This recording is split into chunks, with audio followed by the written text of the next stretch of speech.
So the common source amplifier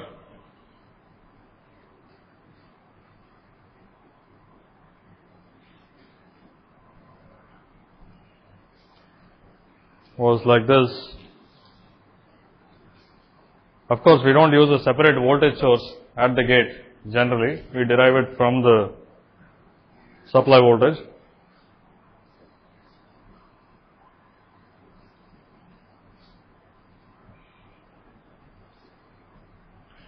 The implementation of this is usually with a resistive voltage divider and the signal coupled capacitively. This of course assumes that the input signal at DC is not of interest, but let's continue with that assumption for now.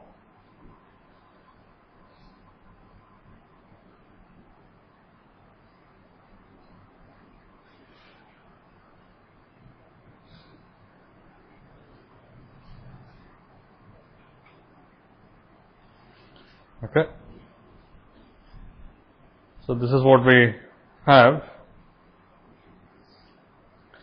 In either case, the gate source voltage in absence of the signal is this uppercase VGS. Okay. We bias it with a fixed gate source voltage. What are the disadvantages of this arrangement? Do you see any? No, the input resistance, no, not in that way, not as far as the signal is concerned, as far as the bias point is concerned. What's the gain of this amplifier? Minus GMRL, okay. And what is GM in terms of the bias point?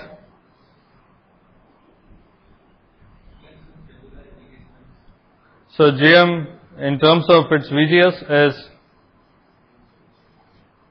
mu Cox W by L, VGS minus VT, okay, and we are keeping this fixed, right? That's the idea behind this biasing arrangement. We bias it with a fixed VGS. So what problems do you see now? What happens to the GM with process variations or with temperature? It will vary and it is sensitive to both VT and mu, right?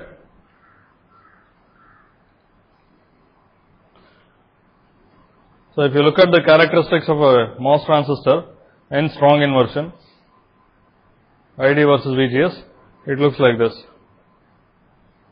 okay, where this point is the threshold voltage.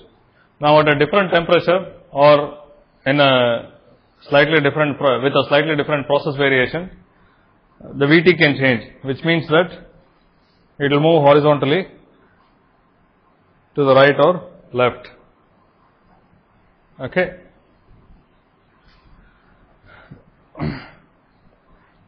Similarly, for a given VT, if mu changes, the characteristic can change like this, okay. Now we are biasing it at a constant VGS. That means that we are biasing it along this line.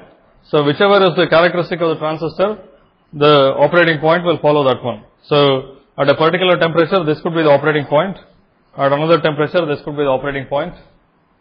Maybe if you have mobility variation also, this is the operating point, okay.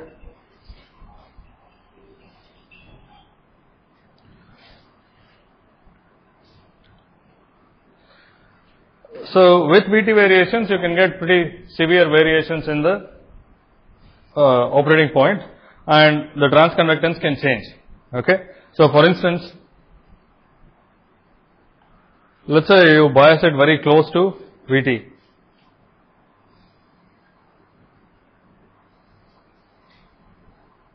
okay. Let's say you bias it here. The GM at this point and the GM at this point are drastically different, okay.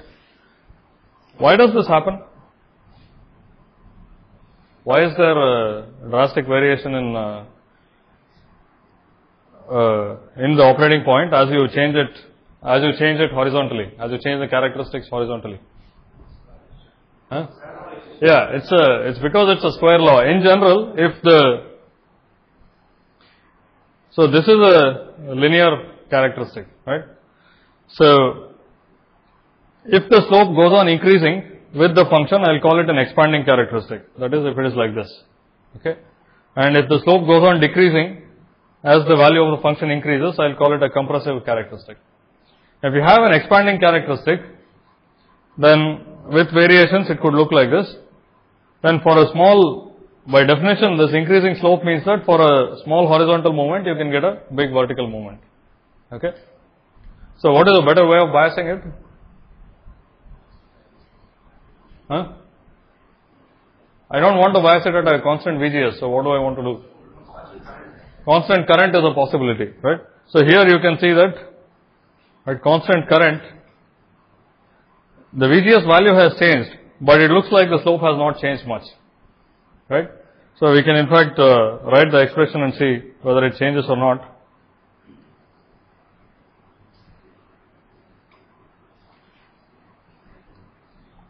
What is Gm in terms of the current? In terms of only the current.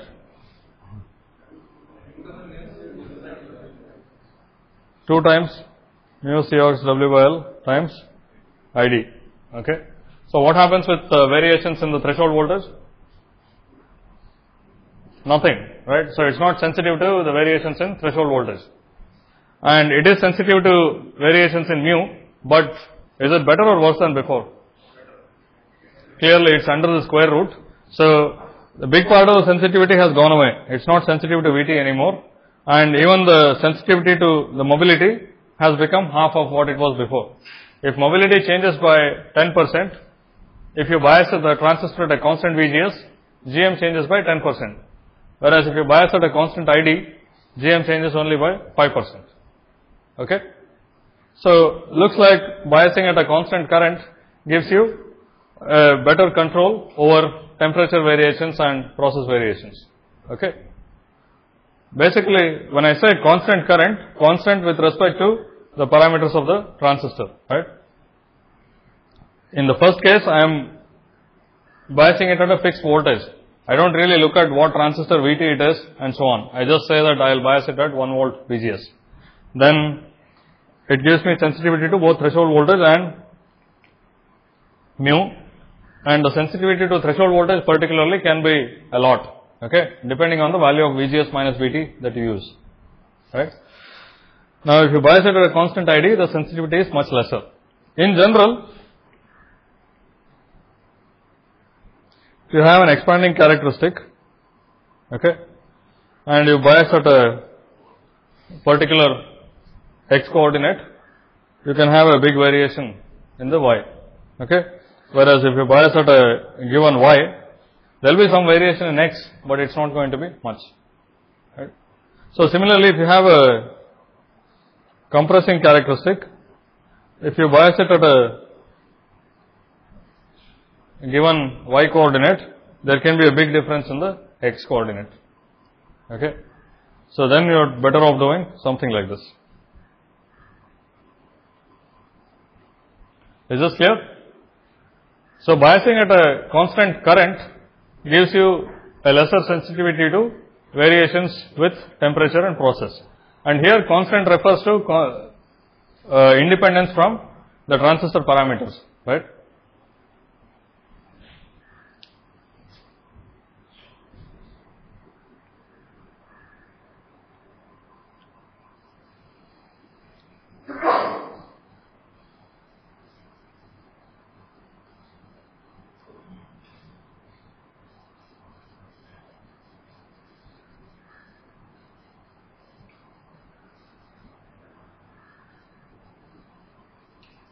If you bias at a constant ID, you are insensitive to Vt and you have a reduced sensitivity to mu. So actually what I meant here was sensitivity to both Vt and mu. Okay, we have a reduced sensitivity to mu. Now you can think of other more sophisticated ways of biasing also. For instance, I said, normally we think of either the VGS or ID or the combination of the two as the operating point. That's why I took either VGS being constant or ID being constant. You can say that you will come up with a sophisticated biasing scheme so that GM itself remains constant. That's also possible. We'll look at it afterwards. But for now, let's look at these two. Now, why did we choose to bias at a constant VGS? In a MOS transistor, there is a certain drain current depending on VGS. Okay, let's still talk about operation in the saturation region. So it largely depends only on VGS. So VGS is the cause and ID is the effect. Okay, so you bias at a constant VGS very easily. You just apply a certain VGS. It gives you whatever current is given by the characteristics of the MOS transistor. Now, how do you bias at a constant ID? You can't, ID is not the cause, right? You can't push a current into the drain of the transistor. Okay? VGS is the cause and ID is the effect. So, how do you go about doing this? What's that? So, when I say bias at a constant ID, what I really mean is bias at the appropriate VGS, which gives me a given value of ID. Okay? Now, VGS is dependent on the transistor characteristics, but still VGS is the cause and ID is the effect, and somehow I have to make this effect ID equal to the given value, okay, desired value. So, how would I do that? What is the way to do this? Essentially, what I need to do is make VGS minus VT? No, that won't give you a constant ID. What he said was make VGS minus VT constant. What is ID in that case? If VGS minus VT is constant always, then the ID will be constant. No, what about the mobility of the transistor? So it will depend on the mobility, right? Yeah, but how do you get the diode connected transistor?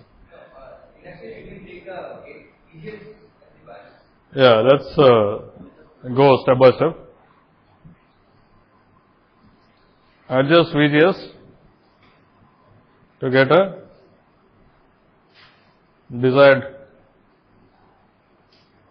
drain current I0. Okay.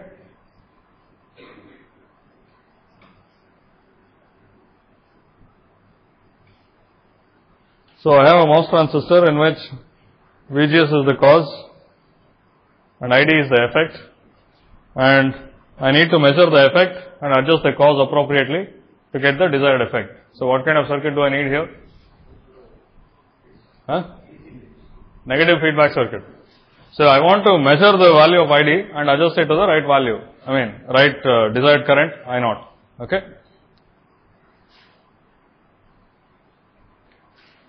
So again, what I want to emphasize here is that you cannot bias the transistor at a given current by applying that current into the transistor. You have to apply the right value of VGS, which gives you that current. So how do you do it? You measure the current that is caused by VGS and adjust the VGS continuously until it gives you the right current. Okay. So essentially we need to have something that will measure or sense the ID, sense the drain current, and feed it back as VGS. Okay.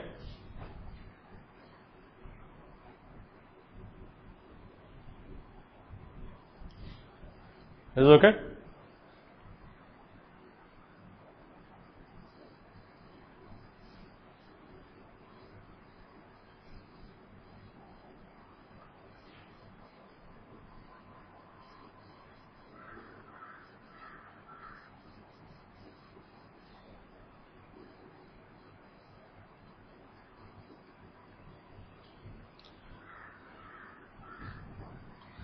So the drain current flows from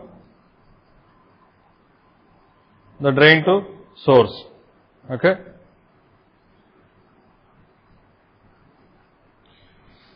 And VGS is the voltage that's applied between the gate and source. So I'll first of all I need to sense the current. Okay. basically I need to find the difference between the actual current and the desired current I naught. So the current flows into the drain and comes out of the source. So I have two alternatives. I can sense the current, or I can detect the current at the drain, or I can do it at the source. Okay?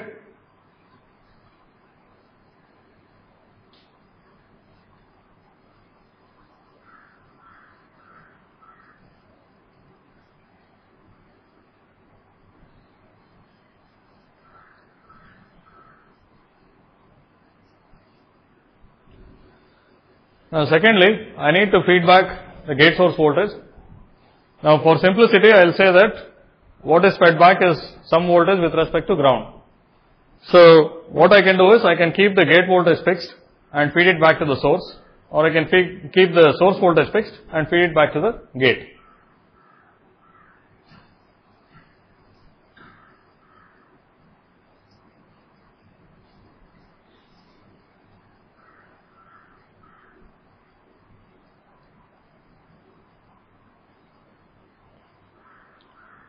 Or I can keep VG fixed and I will apply feedback to the source. So there are two places I can sense the current and two places I can apply the feedback to. So that gives me 4 possible biasing arrangements. Okay. So let's work through all of them. So essentially what do I need to do? I will take this ID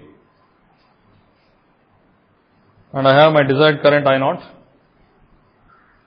I need to subtract ID from I naught and somehow feed this to VGS.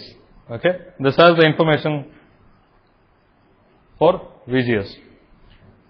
So what do I need to do if I naught is greater than ID? What should I do to VGS? Yeah, I naught is the reference quantity. If it happens to be greater than the drain current of the transistor, what should I do to VGS?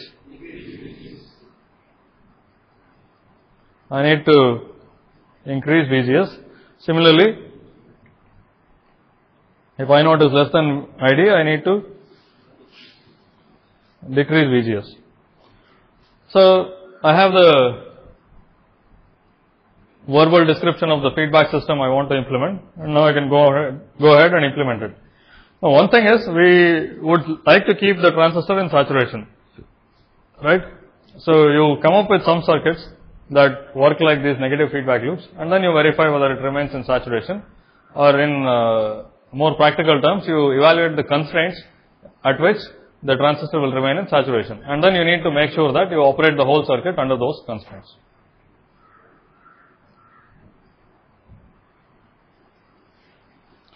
So we will evaluate the first one. We will sense the current at the drain and we will feed back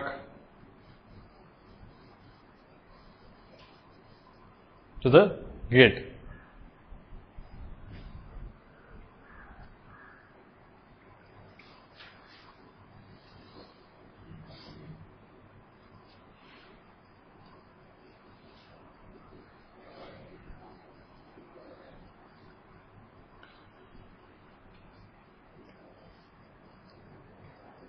I have a current source I naught. Let's not worry about where this current source came from. We'll assume that the current I want to bias it with, I have a current source of that value, wherever it came from. Okay. How do I generate the difference I naught minus ID?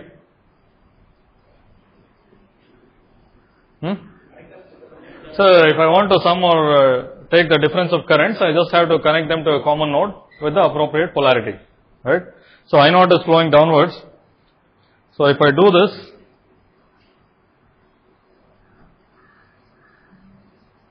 this is I naught minus ID. Okay.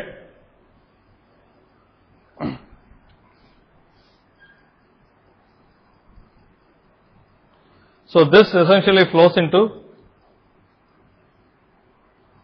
the parasitic capacitance of this node, right?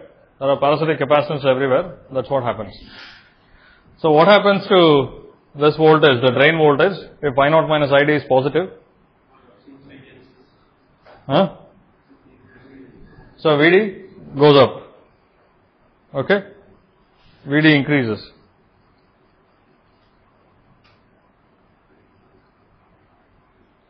And if this is the case, what do we want to do to VG?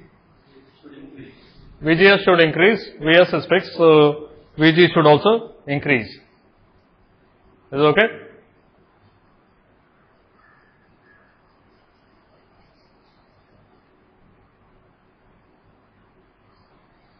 And if I naught minus ID is less than 0, just the opposite holds. VD tends to decrease. And if you look at the desired effect on VG, it also is in the same direction. Okay? So whatever variation happens at VD, we need to transfer the variation in the same polarity to VG. Okay? So that we can do by having some amplifier with a positive gain. Okay? So this can be any block that has a positive gain, meaning rising voltage at its input will give you a rising voltage at the output. As long as that's the case, when will it reach steady state? When the two currents are equal, right? Let's assume that no current flows into the input of the amplifier. That's a condition. If that's the case, finally this VD will reach steady state only if I naught minus ID is 0. Otherwise the the voltage will ramp up or ramp down. Okay? So just like in our negative feedback system we started off with an integrator, the system will reach steady state only if the feedback quantity and the input quantity are equal. Okay? Here the feedback quantity is ID and the input quantity is I naught. And in the feedback path we need to have some block with a positive gain. It doesn't matter what it is. Now, once you design the circuit with the actual details of the amplifier block, you need to make sure that the transistor remains in saturation, right? So, for a given VGS, the VDS in fact is more than VGS minus VT. Okay? Now, you want, it doesn't have to be an amplifier, it just has to transfer the direction of the increment. So, what's the simplest block you can think of? A short, right? So,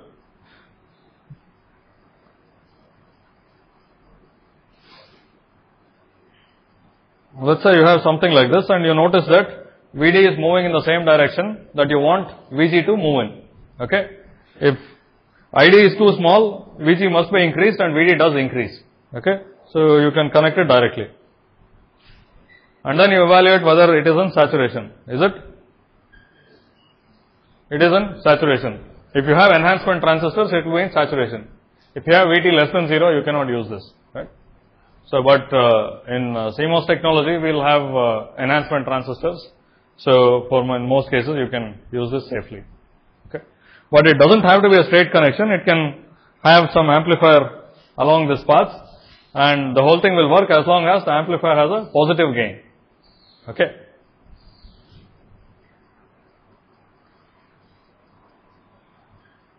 So, this is the diode connected transistor. Essentially, it's a feedback circuit that adjusts the value of VGS so that the drain current ID becomes equal to I naught. Okay.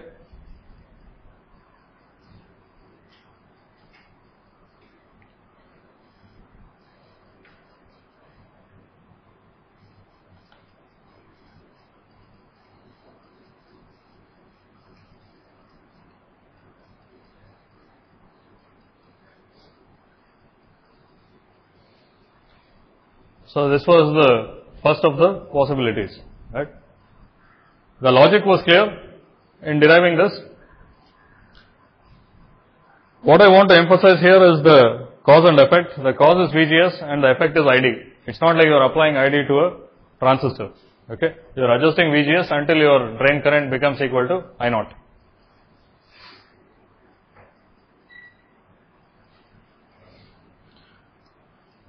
So, the next alternative is to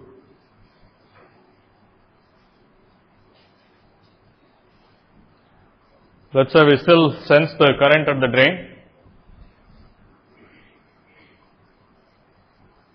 and apply feedback to the source. Okay. So in this case we keep the gate potential fixed. So let's say this is at some Vg naught, right? Now ID is flowing here and I take the difference between the desired current and the actual current exactly the same way as before. Okay.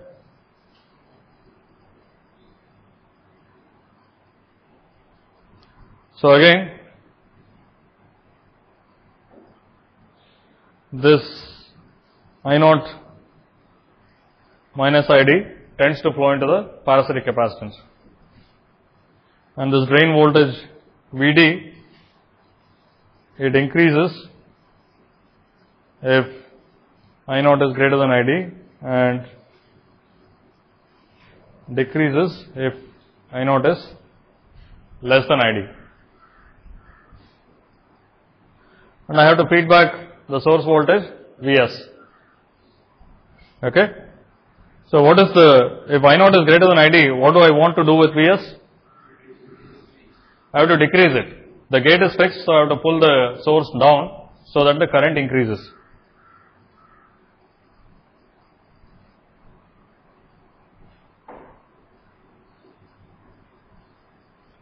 And it should increase if I naught is less than ID. So we can connect an amplifier between Vd and Vs, and what should be the gain of this? Negative. It should be negative gain, definitely, right?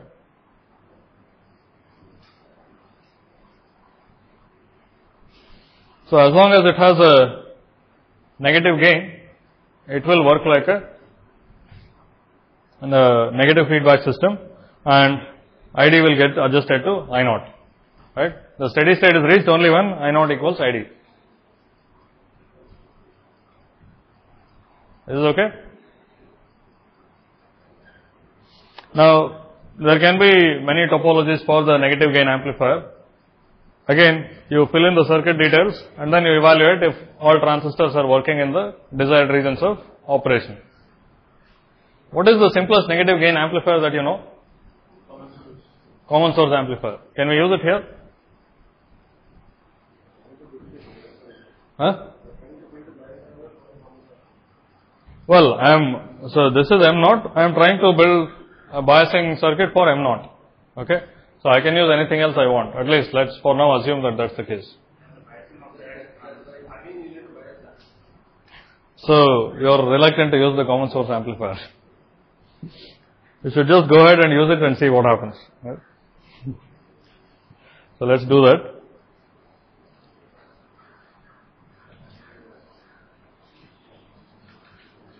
So I want a negative gain, and a common source amplifier gives me, so M naught is the transistor which I am trying to bias, and I can use other transistors in the biasing arrangement if I want. Okay. So this is the common source amplifier. This is the input and this is the output.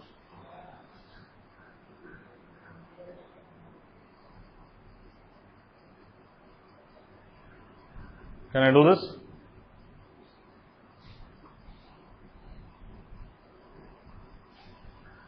So this is my auxiliary or extra amplifier that I used.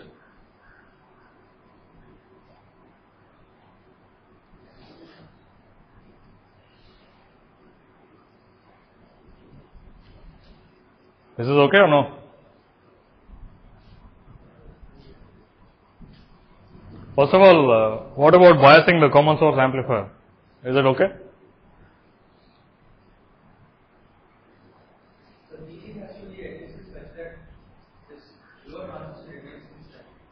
So, like I mentioned earlier, you fill in the details and you see whether all transistors remain in the desirable regions. So, what he suggested was that we need to make sure that the value of Vg naught is such that it remains in saturation. Which one? M1. Okay. So, if this is I naught, what is the current flowing through M naught? Huh? I naught. In steady state it should be I naught. What is the current flowing through M1? Also I naught. Okay. So, we need to make sure that both M0 and M1 are in saturation. Okay. What is this voltage? Huh? So it's Vt plus the overdrive. Okay. This is W1 by L1. It's the overdrive of the lower transistor. Okay. And what is this voltage? The gate source voltage of this, which is Vt plus the overdrive of the upper transistor.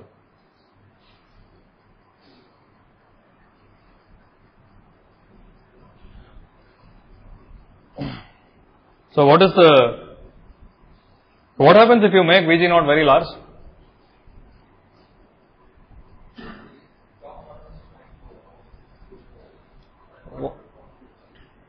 See, this voltage here, the gate of the bottom transistor or the drain of the top transistor is independent of Vg naught. Okay, when it's operating correctly. So as you keep increasing Vg naught, there comes a point where the drop across the gate drain is more than Vt and the upper transistor will go into triode region. Okay, that sets the upper limit for Vg naught. What happens if you lower Vg naught? So this voltage here is Vg naught minus something that's independent of Vg naught. Okay, so the source will follow Vg naught, isn't it? So as the gate voltage is lowered, the drain voltage of M1 is lowered, and at some point it will reach triode region. So that sets the lower limit for Vg naught. So what is the upper limit and what's the lower limit?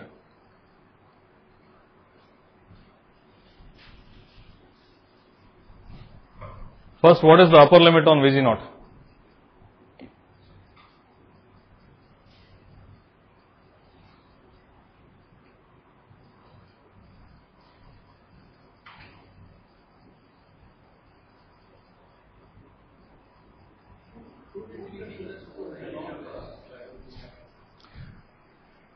So it is this voltage, the drain voltage plus Vt of M0, right?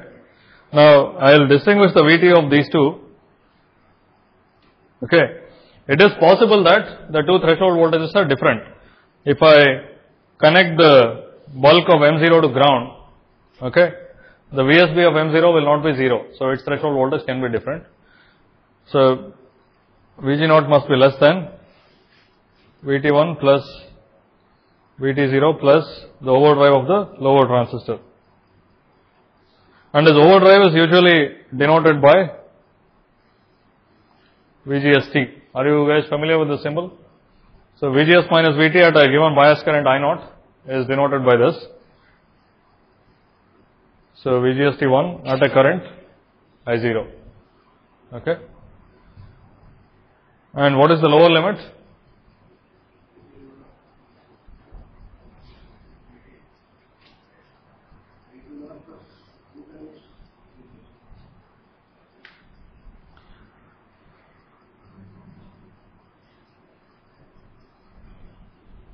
What is the smallest voltage at the drain of M1 so that M1 remains in saturation?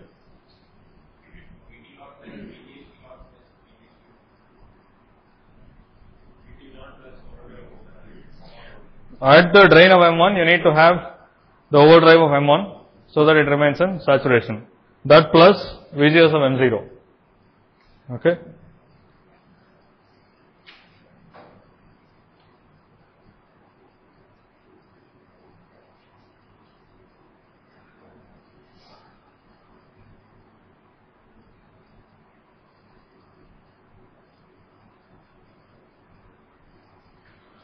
So are these two conditions incompatible or are they okay? Can you choose a value of Vg naught so that both conditions are satisfied? For simplicity, now assume that both threshold voltages are equal.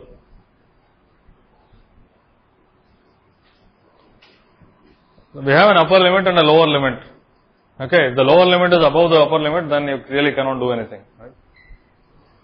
So is this, does it say that you can choose a value of VG0 or no?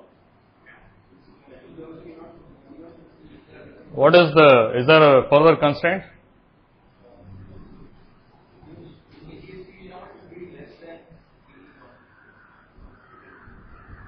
So the threshold, the overdrive voltage must be less than the threshold voltage. Roughly speaking, that's what it is saying.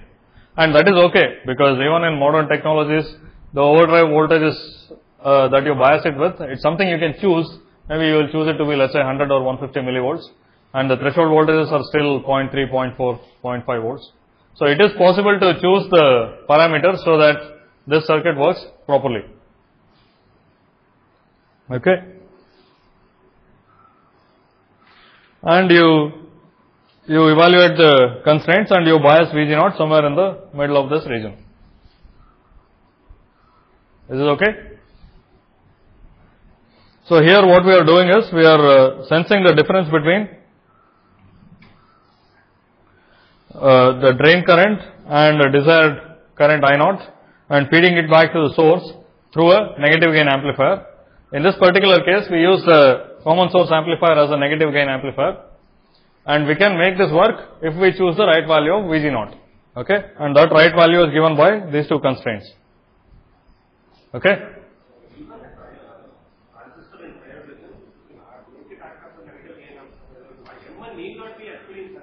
So that is true. So M1 does not have to be in saturation, but if the gain becomes very small, then you will run into problems. That's all. Okay. So it is true that M1 can go a little bit into the triode region and the whole thing will still work properly. Okay.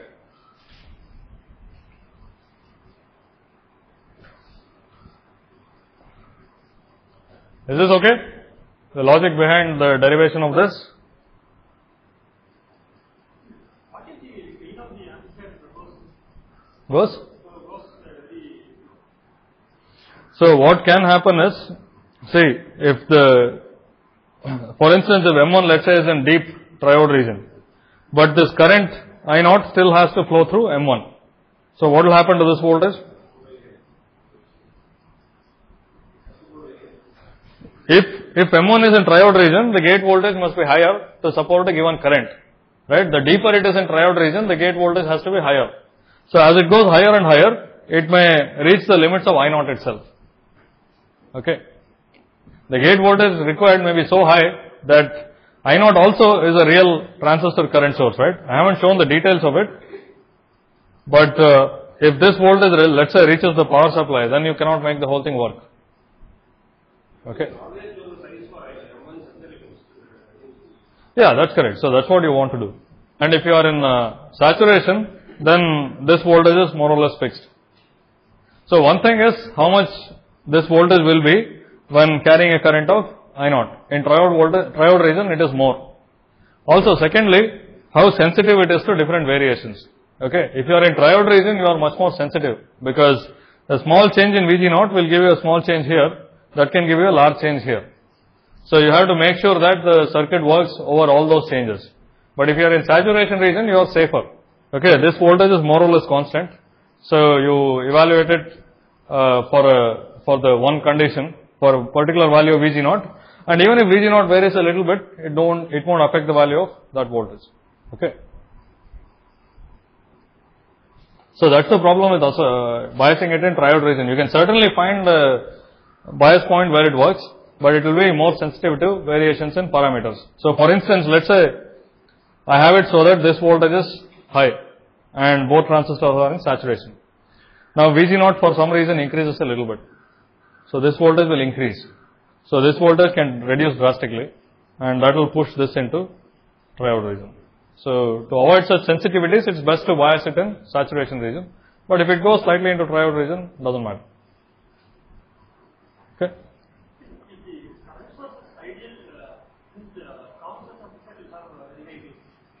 So, okay.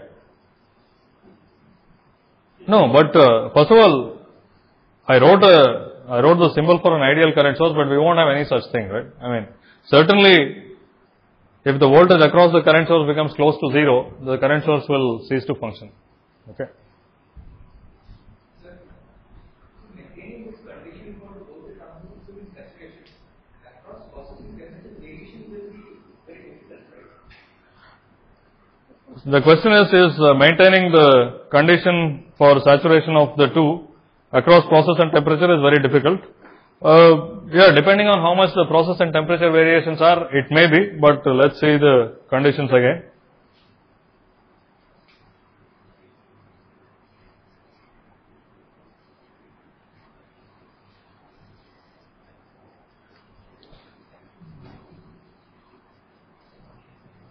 So instead of VGST, I could have used VD-SAT itself, but anyway.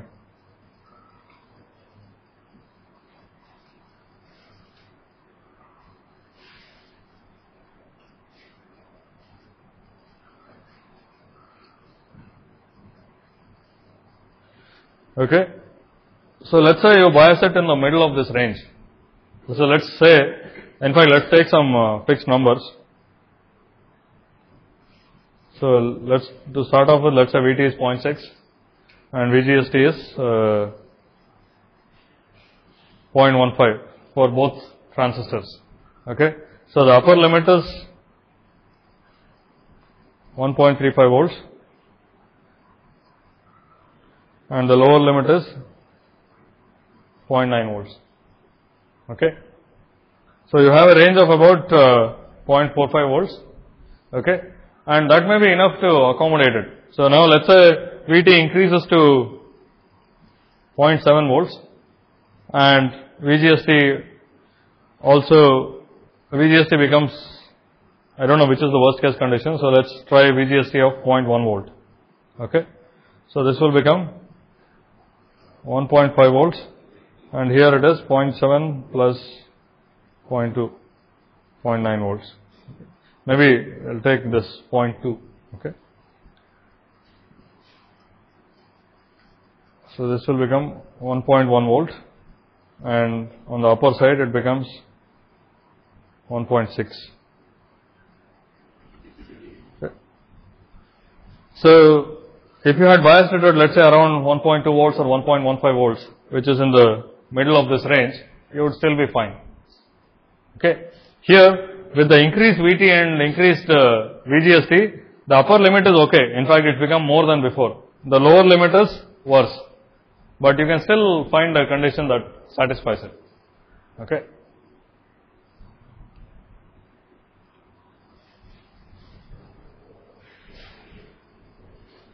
So as the technology is scaled down, it may become more difficult. If VT becomes very small, let's say if VT is 0.2 volts, then perhaps it's very difficult to achieve this condition. Okay. But we'll actually see how to make VG0 itself vary with process so that it becomes more relaxed. Okay.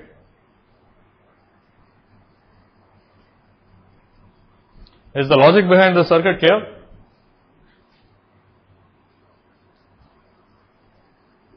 How we derived it and how it works?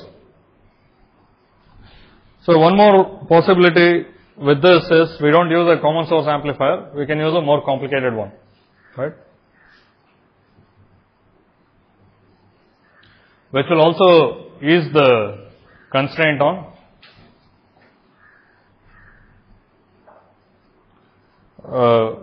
VG0. So one thing we can do is we can use an op amp, right, and have this voltage at some VD0. So when the circuit is operating correctly, what will happen to the drain voltage? What will happen to the drain voltage?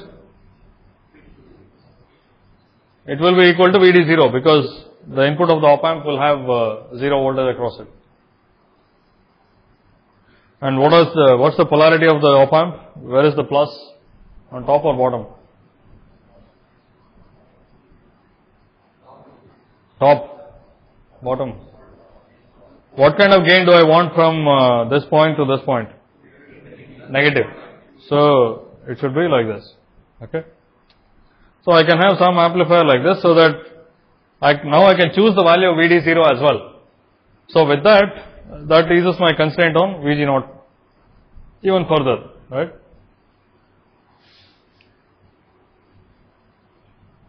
Okay.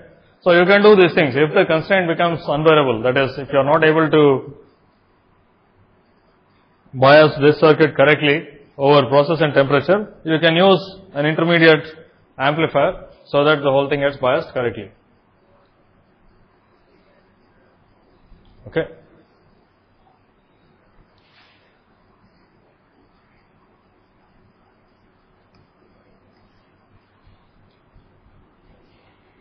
So that's so much for sensing at the drain and feeding back to the source. So the next two things are, you sense at the source, and let's say I'll start with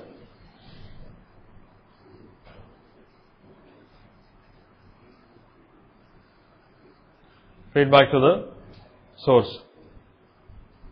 What will this circuit look like?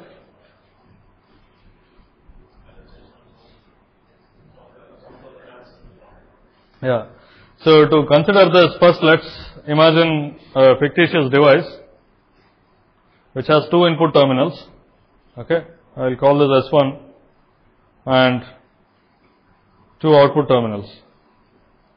And this is a nonlinear controlled source. This is a gate, source 1, source 2 and drain. Let's imagine that this ID is mu Cox W by 2L VGS1 minus VT square, where VGS1 is the voltage difference between the gate and S1. Okay. So what I am saying is that instead of the source terminal being common to the gate source voltage and the controlled current, I will have two separate terminals. Okay. Now I want to sense at the source. So what do? I connect the current source like this, and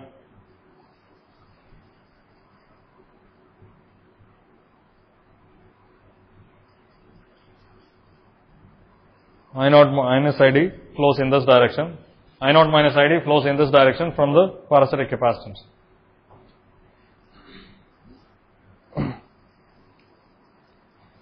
And the drain, I say I can connect to VDD, right? Or I can connect it to whatever I want to connect it to afterwards. So what happens to VS2 if I0 is more than ID?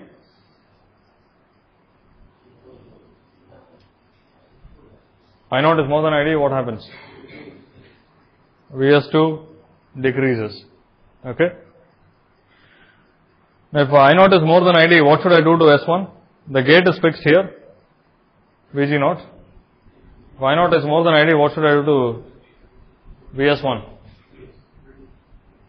I have to increase the value of VGS1. Okay, which means I have to decrease the value of VS1. So VS1 must reduce. Okay.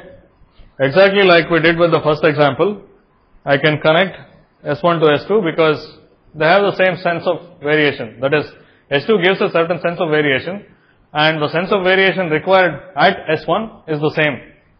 Okay. So I can connect these two. Now this was a fictitious device in which S1 and S2 were separate. But if you look at a transistor, S1 and S2 are the source, right? It's the common source terminal between the input and output. Okay. The block diagram of or the model of a transistor looks like this. What is inside this one? S1 and S2 are already connected together. So all you need to do to sense at the drain and feedback to the source is simply connect a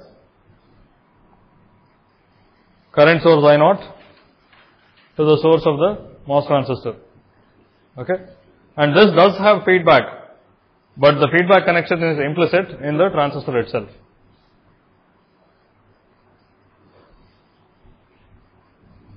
Okay.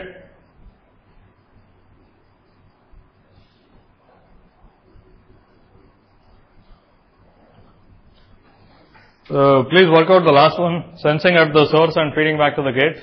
We'll discuss it tomorrow.